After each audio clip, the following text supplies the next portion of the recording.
Welcome to the Spirit Gathering teleconference, and greetings to you who join us. Today is Tuesday, the 17th of March, 2015. My name is Sally Ekaireb, and our topic this evening is reflecting on one's spiritual journey. So tonight we are meeting as a group council and a conversation council. And what I'd like to do is just start here with the invocation. And I also wish to say, before we start that Ying is going to act as tonight's timekeeper. And so she will remind us when we are hitting the end of our hour by giving us a 10-minute and a 5-minute warning. So now let's take a moment to get settled, to center ourselves and let go of the events of this day and begin to enter the deeper sacred space within ourselves.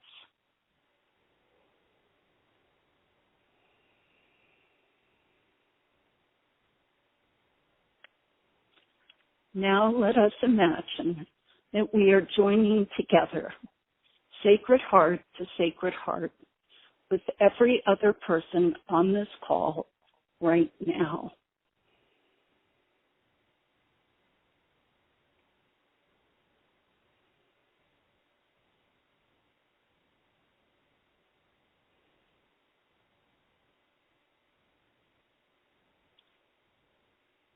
Now let us imagine that we are joining together in a circle with a light or flame in the center.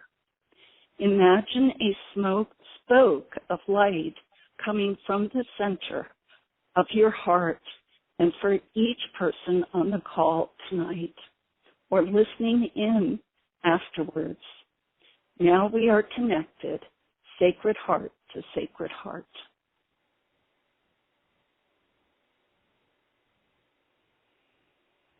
Our intentions for this evening may be set as follows. We listen to one another with compassion and curiosity. We ask for what we need and offer what we can. We deepen our connection with one another and the divine. May this sharing serve us, our communities, the planet, and so it is.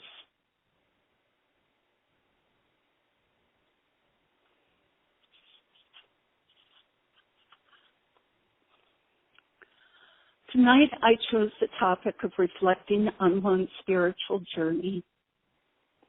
This evening, I hope that we will be able to reflect on our lifetime as a spiritual journey, noting key events, choices, and insights. Our intent will be twofold: to bring more awareness to the areas in our lives where we experience joy and fulfillment of purpose, and how we may consciously choose pathways to expand our spiritual development. I know we had a couple people who joined us a little late after basically we started here, which is wonderful. Welcome to you. We do ask that you push the *6 button in order to mute your phone. And then when we open for sharing, you can push the same *6 to unmute and share with us as appropriate.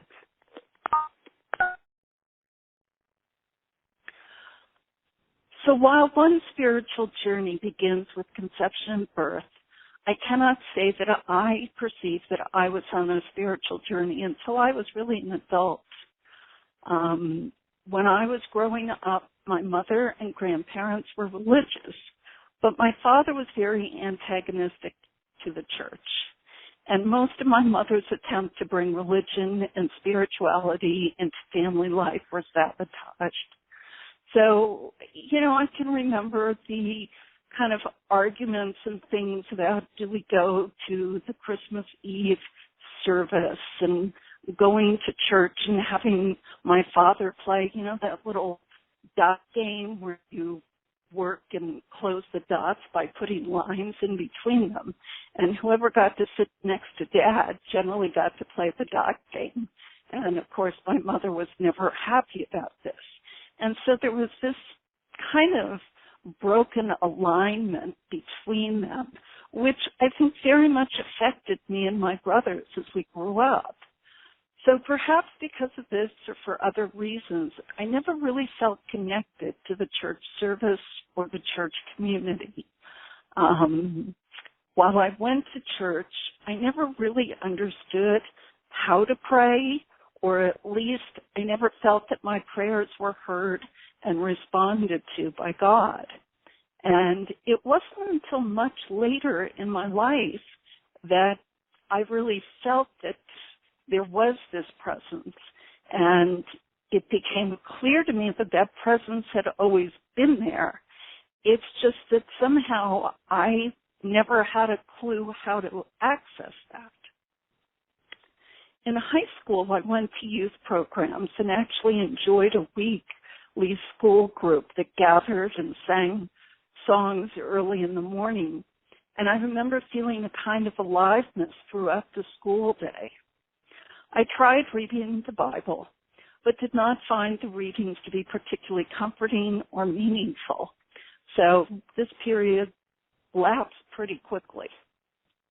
Many years passed, and I ended up marrying a Jewish man, and that introduced me to the Jewish faith and holidays. And at that time, in the events that we shared together, there was a beautiful sense of family love expressed at the holiday gatherings, and that awakened something in me. I realized that things didn't have to be the way they had been in my family of origin, and there was something really beautiful and loving that really was present in these gatherings. And I was especially impressed by the bar mitzvah and bat mitzvah services that I attended for our friends' children. For I found that these young adults were challenged to delve into their hearts and minds as they prepared for this ceremony. Now, while I did not resonate with any religious community, I did finally come to believe in God, or a power greater than myself, or one could call the all that is. And this eventually came to me when I entered into 12-step programs and began working with the tools of the programs. And the fundamental basis of 12 steps is that there is a God, and it is through turning to this higher power that the compulsions of addiction, be it to alcohol, drugs, or the person using those substances, can be lifted. And I found over time that the program worked. And something that was kind of hard to define was actually working in my life and working in the meetings that I went to. And so I really found that when I first entered that forum, I really had very little definition of who I was, and absolutely no definition of Sally as a spiritual being. And going to meetings on a regular basis, basically multiple times per week, that started to shift for me. And I actively engaged in the 12-step meetings for over a decade. And I saw many miracles in these rooms and in my life. And slowly but surely, my attitude about God and spirituality evolved. And I think the real benefit I got out of that was the fact that I had an experience of God being an active force in my life. And that was something I had not had before that time. Then I became involved in homeopathy, which is a kind of energy medicine. And again, I saw miracles happen. And as I learned about homeopathy in depth, I came to understand that the remedies were acting on the energy field of the body, or the chi, and not directly on the physical tissues. Any physical changes that the remedy produced were a secondary effect of the energetic impulse. And, it took me a while to really get the depth of what this meant and how important that was as I viewed the idea of science and healing and spirituality. And I know within the Tzaddi tradition, the founders talked about thoughts are things, and this understanding of how there's this disturbance on this mental, emotional, spiritual plane that happens before the material shifts occur in the physical universe. And this intrigued me. It really fascinated me. So as I completed, finally, a 4-year diploma program in homeopathy, I decided to focus my studies on other energy work. And it was at this time that I started to study with Amy Skeesis and Athabascar in Roselight courses. And at that point, there was a period of years that I actively engaged in the Roselight courses and also purchased CDs for home studies. And this gave me a further level of development and really spiritual understanding as I listened to these. And I think, there were two kind of very important things that occurred for me.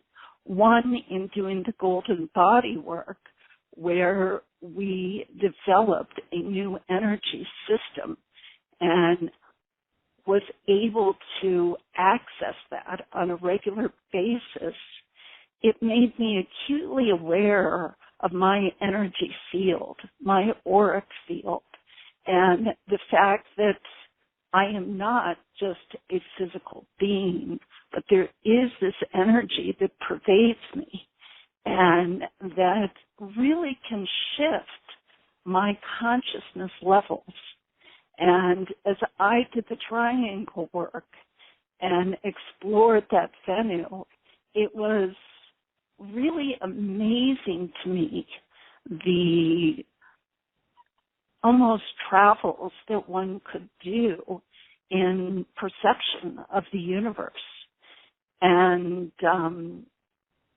that was important for me as a spiritual development, because it meant that I, at one point, actually experienced that kind of oneness with the greater oneness and felt the harmony and perfection, which is often discussed in many teachings, and yet up to that point was just an intellectual concept for me. And the other thing that I think was incredibly important was when I did the PACE training, one of the pieces of information I received was that when I called upon Athabascar and the guides of PACE energies, they would always show up and they would never fail me. And that was really comforting to hear, but I was also skeptical. And what I can say is that in all the years that I have utilized this energy and worked with people, the energy has always shown up. And it was a very, very important lesson for me, because I've realized how important it is for me to ask for that connection to be made, to access my awareness of this greater spiritual dimension, and that I have the freedom and the ability to access these higher planes. But what confounds me is the fact that I often have obstacles to doing that. And, I can say it's part of my early childhood or this or that, but I honestly don't know. I just observe that there are times when I finally come around to it and it's like, why have you been suffering with this? Why have you not, reached out and shifted this dimension when you have the tools and the knowledge to do this? But I still have blocks in that area. So at this point in my life, I was actually about 50 years old, and I started to focus on yoga and working with sound using mantras in order to look at vibrational healing and just the fact that I was fascinated by how profoundly I am touched by listening to mantras. And I've done work with Russell Paul, and there are times when he teaches us mantras that are sacred mantras, and I literally feel like I'm having an attunement, and I experience shifts in energies of feminism and things of that nature, and it's coming from just this mystical place that I find very difficult to explain. And in some levels, it's a little hard for me to reconcile, too, because, when I look at the concept of, praying to these various, gods of Saraswati and Shiva, etc., I've come to understand them as kind of masters, but I hold this all within a greater context of a greater spiritual force, which in some way I don't know how to explain, but has this more individuated energies, which then we also are individuated on even a further level. And so there's just this amazing kind of complexity and tapestry of all this. And somehow there seems to be ways to kind of move through them. I mean, what's coming up for me is in the Harry Potter stories, and they have these little portals, and you can, go through these key things, and boop, you enter into this other realm. And that's kind of what I feel sometimes. After I'd gotten involved in this work, I had the challenge of dealing with my father's death and coming to terms with the level of hatred that had exploded into my family and that world. And I had to make choices about how to deal with the conflicting situations in a way that worked for me. I'd never experienced hatred on the level that I did from my in-laws, and the level of moral depravity that went on was both shocking and appalling to me, and brought up levels of anger that I still am trying to work through and dissipate. And I didn't want to get sucked into it. And I could see how it was affecting me. And it was not good. And so I think as I reflect back on that, I could say that I was being challenged on how to apply spiritual teaching to my life. And for many years, I had walked past the Christian Science Church on Central Park West and 68th Street. And we had Christian Scientists in my family, both of my grandparents had been Christian Scientists, and I'd been introduced to the works of Mary Baker Eddy as a child. And so at one point I decided to go to the church and explore it. And I found it to be very helpful. And I started reading the monthly church publishings. Well, every month the church publishes weekly readings, and they're comprised of Bible passages that are paired with the spiritual interpretation of the passages from Science and Health with Key to the Scriptures. And for the first time, I really started to relate to the Bible. So actually, I have to say that it's Mary Baker Eddy's words that really speak to me, that it's almost like the scriptures set a kind of context, but then she just opens this up, and the writing, the clarity and all, it's absolutely beautiful. And so I started really exploring her work and her writings. And what I've loved about her work is that she is so absolutely clear that God is love. This is a loving God. This is not a vengeful God. And that love is all that this God produces.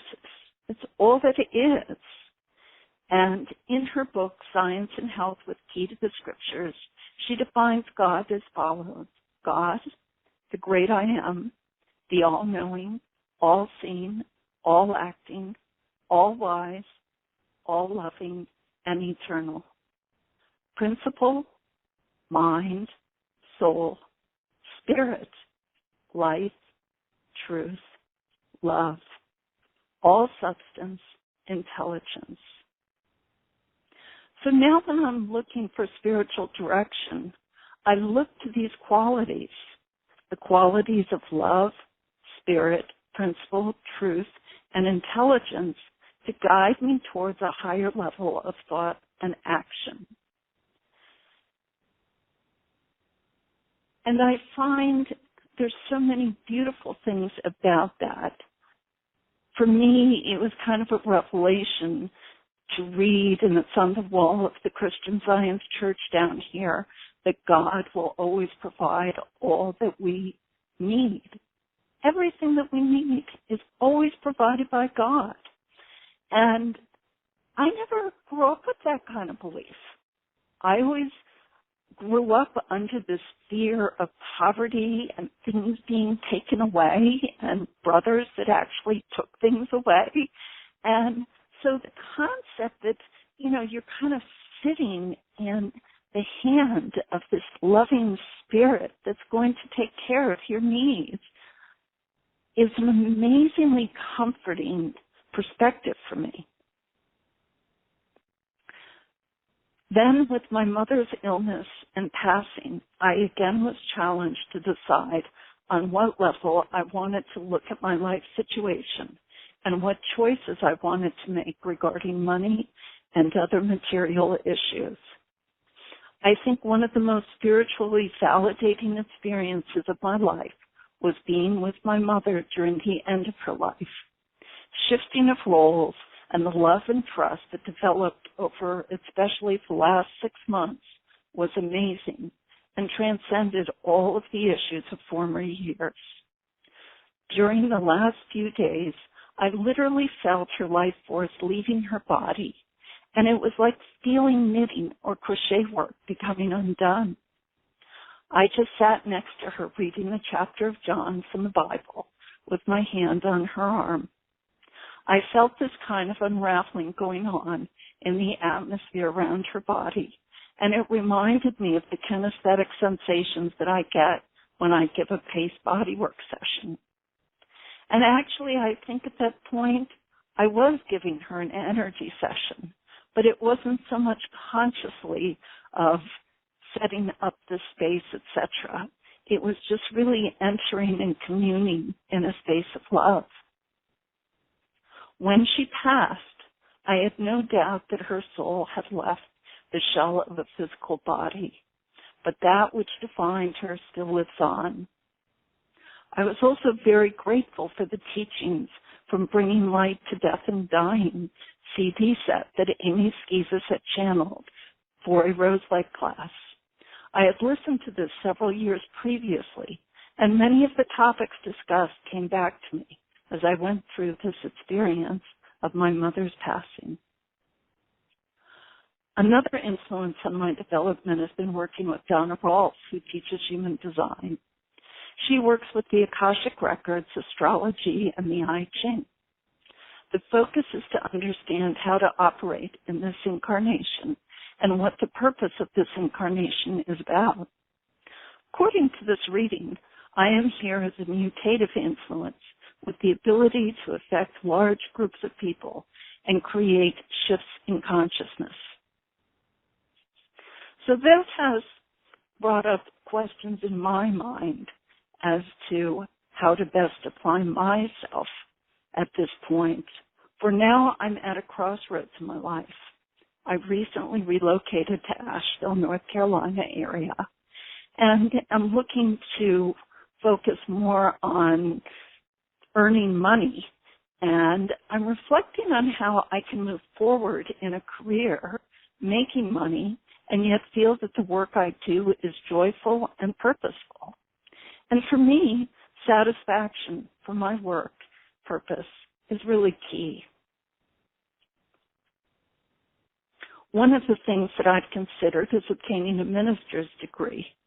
And I question if that is on my path or if there is something else that will call me into action in a way I cannot yet foresee. I know that recently I was told about mnemonic intelligence from a friend and coworker, and the idea of working with underprivileged children to develop their intelligence and work towards eradicating poverty through education, I think is a really awesome idea. So, these are things that I'm kind of playing around with in addition to how I can best utilize my healing skills as both a homeopath and a body worker. I think that the biggest obstacle that I currently have is a carryover from my childhood. I feel this kind of existential aloneness that defies reason. While I know that I am surrounded by many loving people, I can feel this deeply penetrating aloneness that lowers my vibration and closes me down. A kind of collapse, I would call it.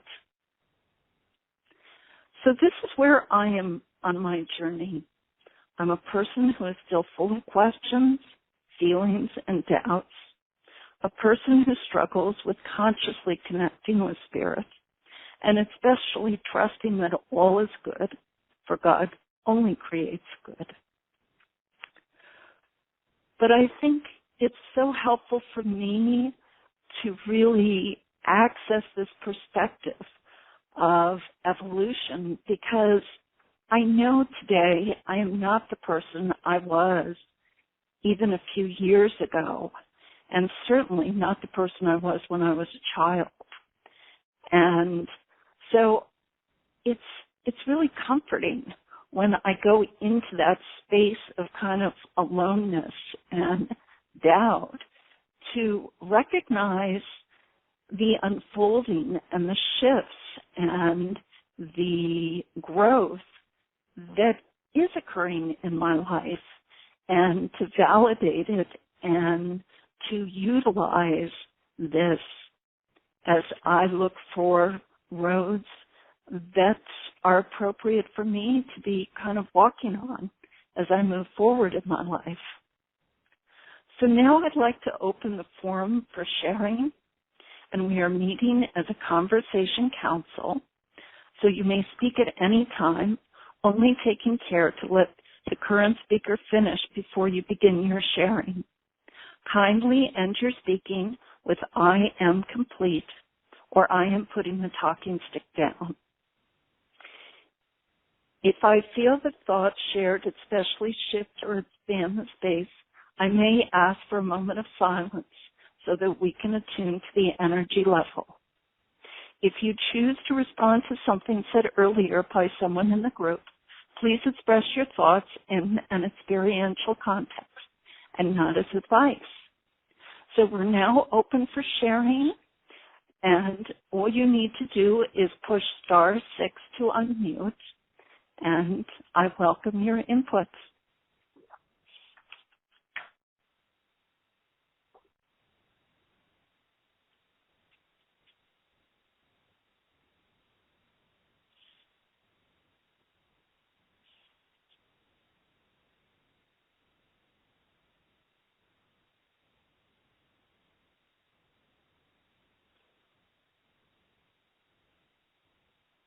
Hi, I'd like to say something, if I might.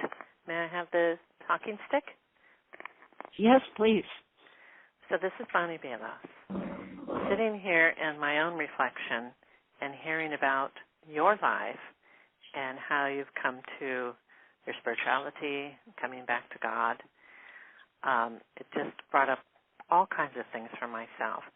And the thing that it kind of spoke to me, and I thank you for sharing, it was very, very valuable to me, how different our lives are and how our road, our journey to finding God is just so different, and that to be able to sit in a space with you and to hear about your life, how different it was, that's very powerful, and I wanted to say thank you for that.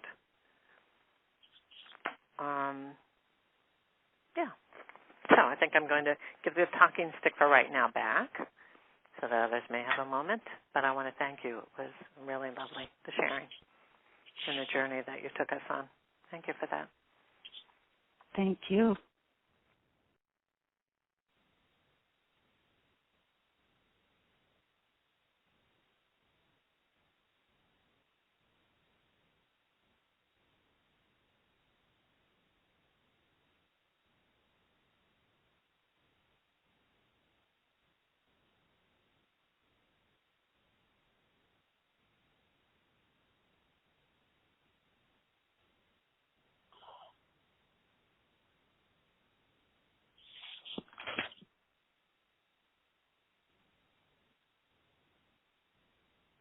Hey, Sally, it's Amy. Could you just repeat again what the sharing topic is? I'm sorry. A little bit altered state, and I missed it. I'm sorry. What do you want me to repeat? The focus for this sharing period. What we're doing right now. Yeah. Basically, the only thing that you need to do is share, and when you're done, let us know that you're complete by saying that you're complete or that you're putting the talking stick down. And then sharing about ... About your spiritual journey. Okay, good. Or thanks.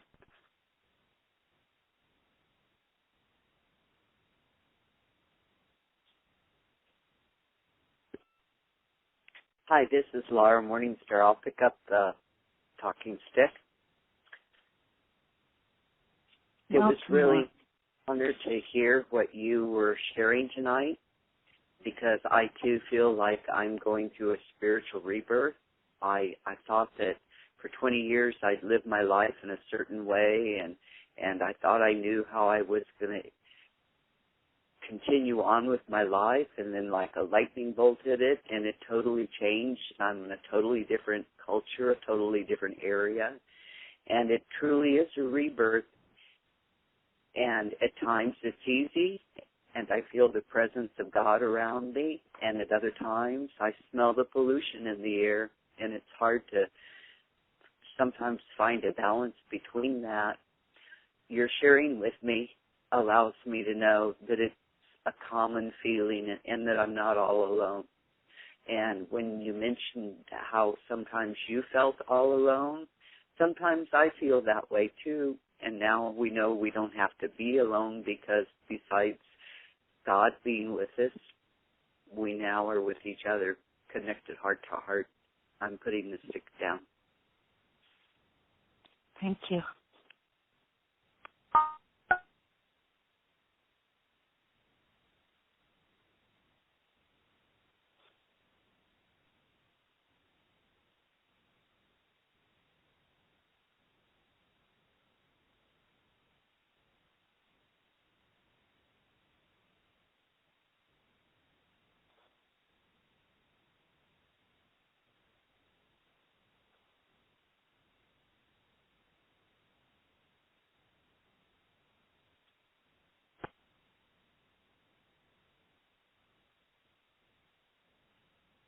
This is Nancy Johansson, and I'm picking up the talking stick.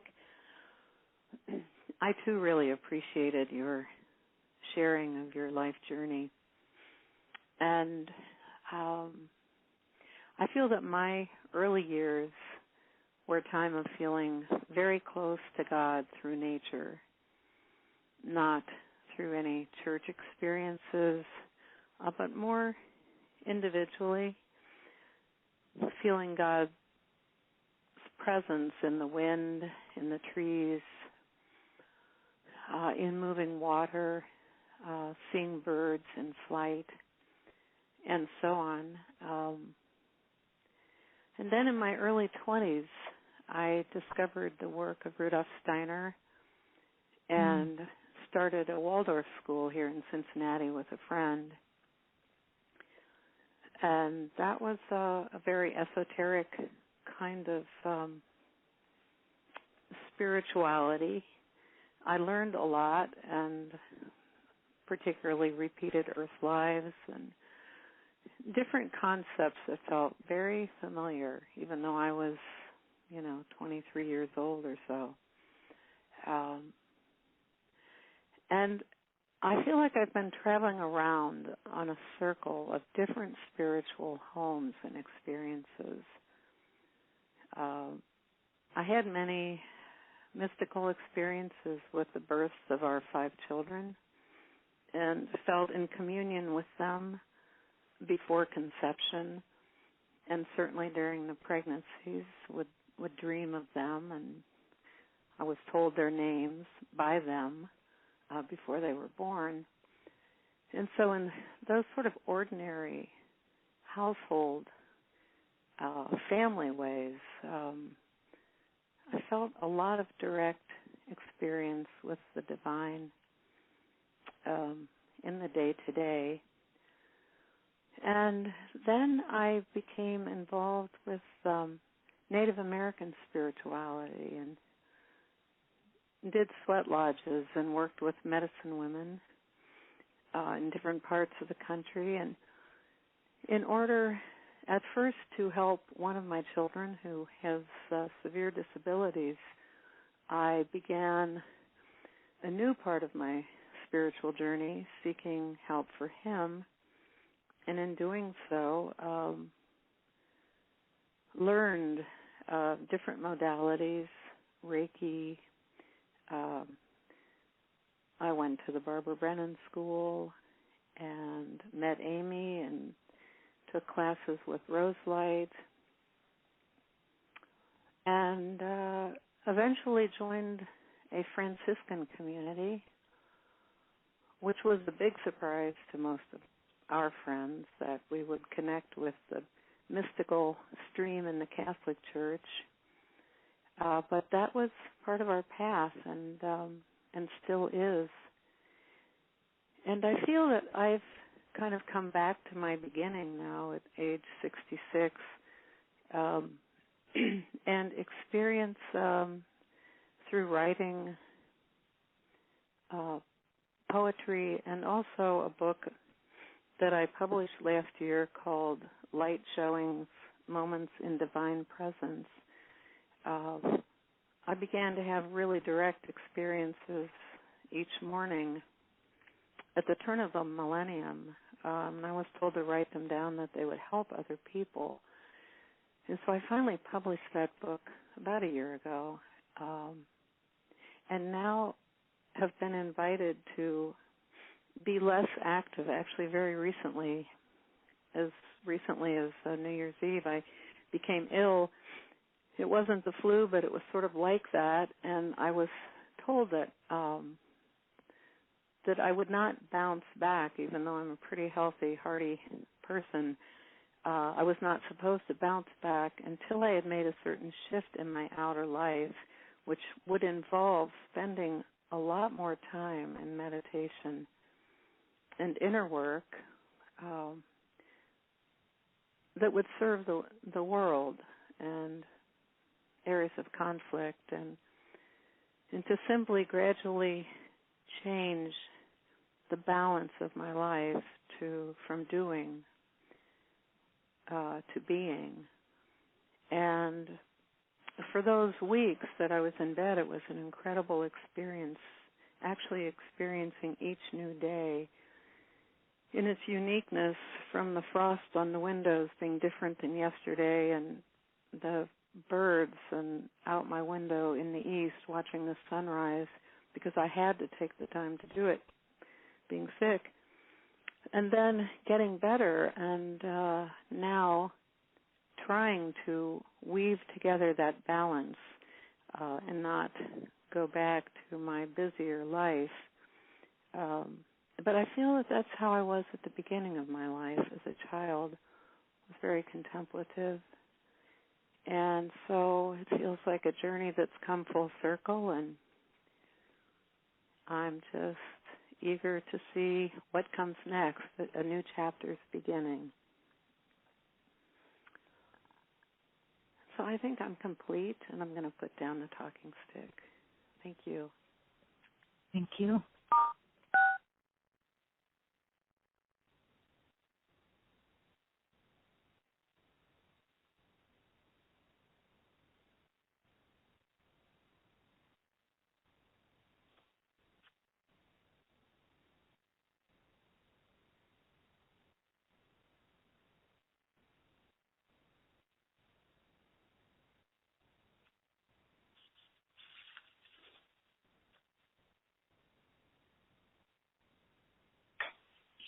This is Amy. I'll pick up the talking stick. So I guess I'd like to talk about Tzaddi as a part of my spiritual journey.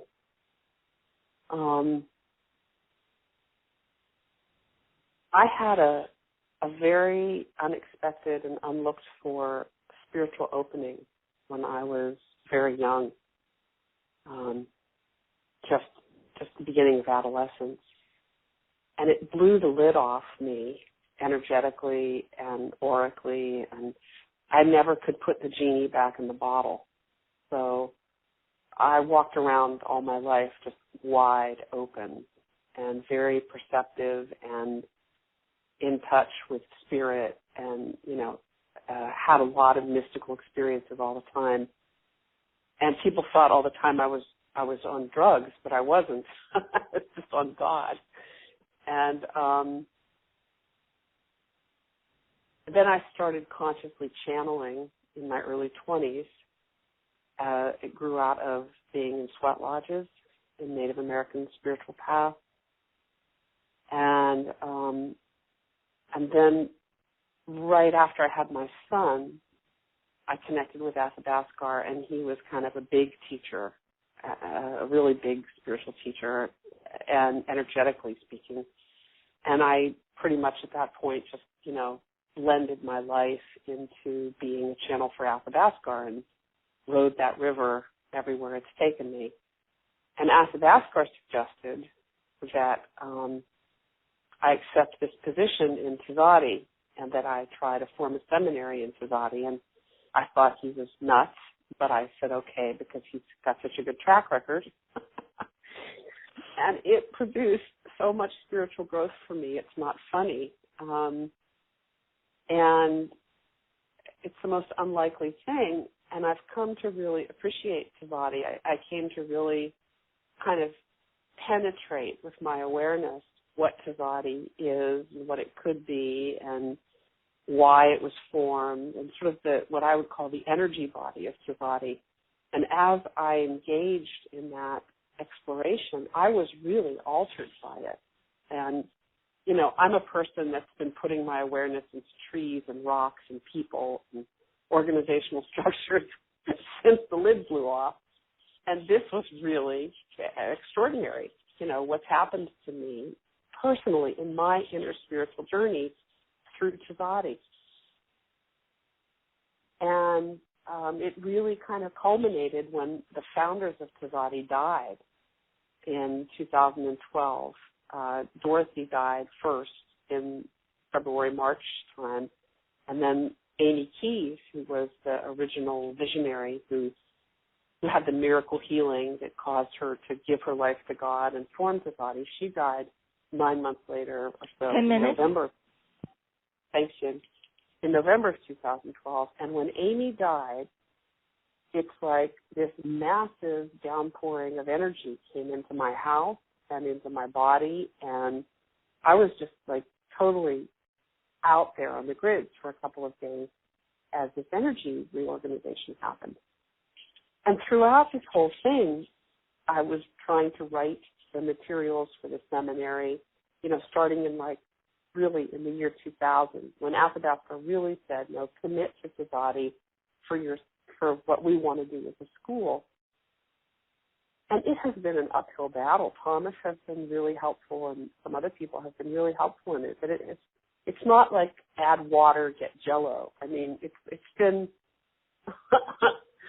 going into the wilderness with a buck knife to build a house, to clear space and build a house.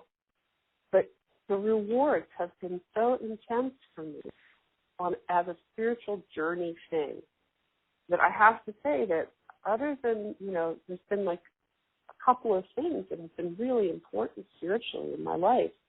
And I would have to say now Tzaddi is on that short list.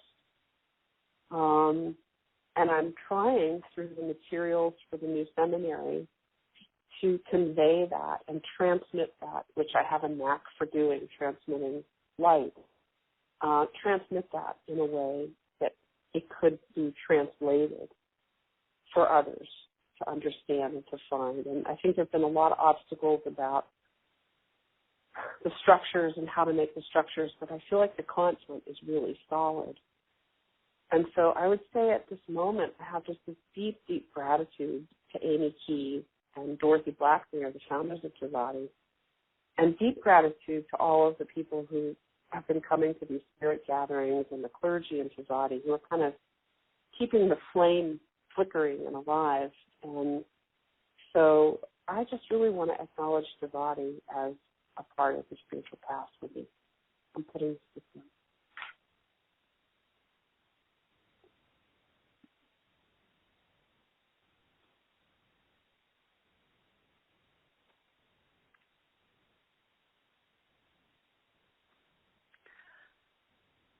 Thank you, Amy. And I'm finding it very curious that as I wrote this up, one of the things that I omitted was actually the fact that Athabasca had suggested that I become a healer and counselor, and what a difference taking that step has made in my life. And yet I also think that I grapple with it in the fact that we have these communions in a phone gathering, but I miss having a face-to-face community that I can be together with. 5 minutes. So I really appreciate all that you said relating to Tzaddi and what it makes me reflect on and how it's contributed to me.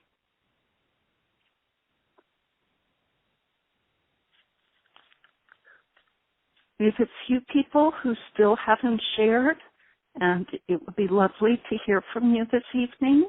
And if you're complete in your silence, that's okay too.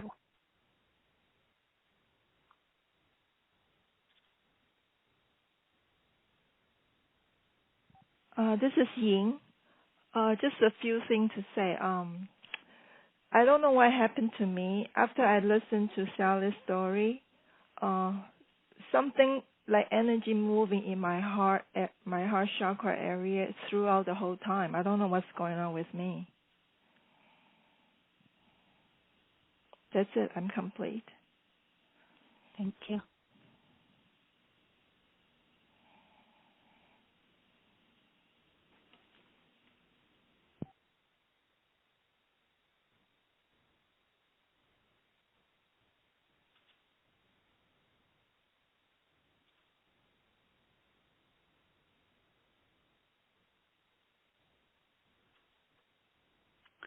All right, so to close the discussion, I'd like to invite everybody to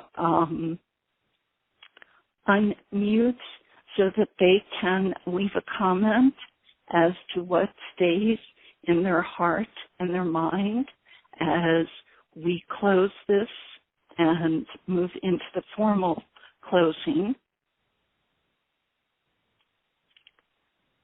And what comes up for me is just gratitude for the spiritual aliveness that I feel tonight and together with each of you.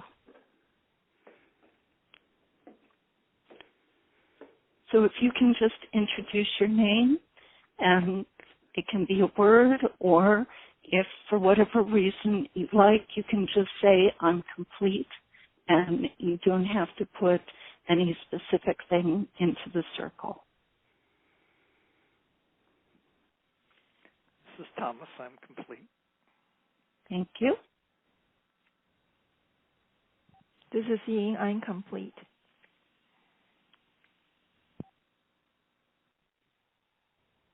This is Laura Morningstar, and I'm joyful. This is Judith Truestone, and I am happy. This is Nancy Johansson, and I feel our scattered community tonight like a constellation of stars in the sky, each one in a slightly different location, and yet creating a beautiful form. And I'm complete. Thank you.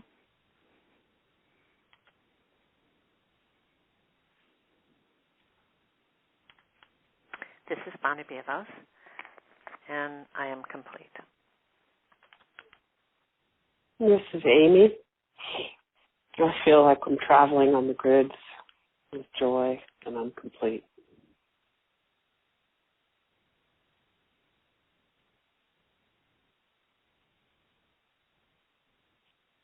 Okay, I believe we have everyone.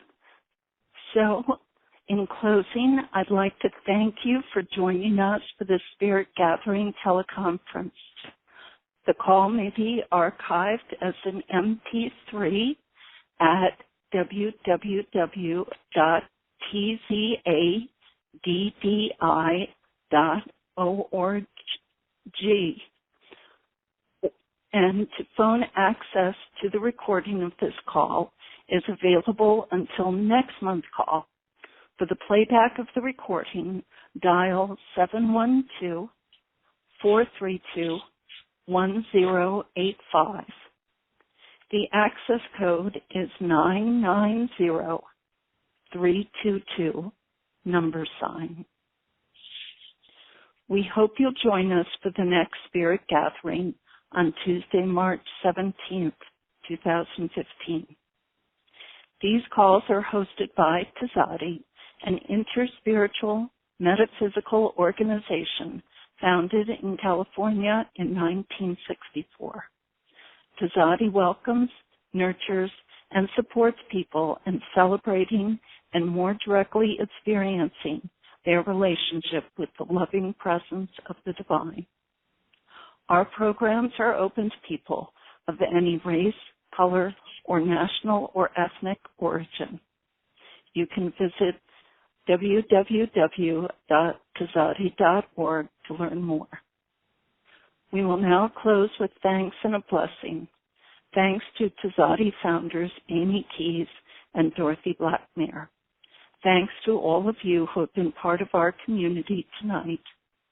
And thanks to the Divine, who supports us always, even when we are not aware of it. I'd like to close with the blessing of the prayer of love, peace, and light by Joseph Michael Livre. Love before me, love behind me, love at my left, love at my right, love above me, love below me, love onto me, love in my surroundings, love to all. Peace before me, peace behind me, peace at my left, peace at my right, peace above me, peace below me, peace onto me, peace in my surroundings, peace to all. Light before me, light behind me, light at my left, light at my right, light above me, light below me, light onto me, light in my surrounding, light to all, light to the universe.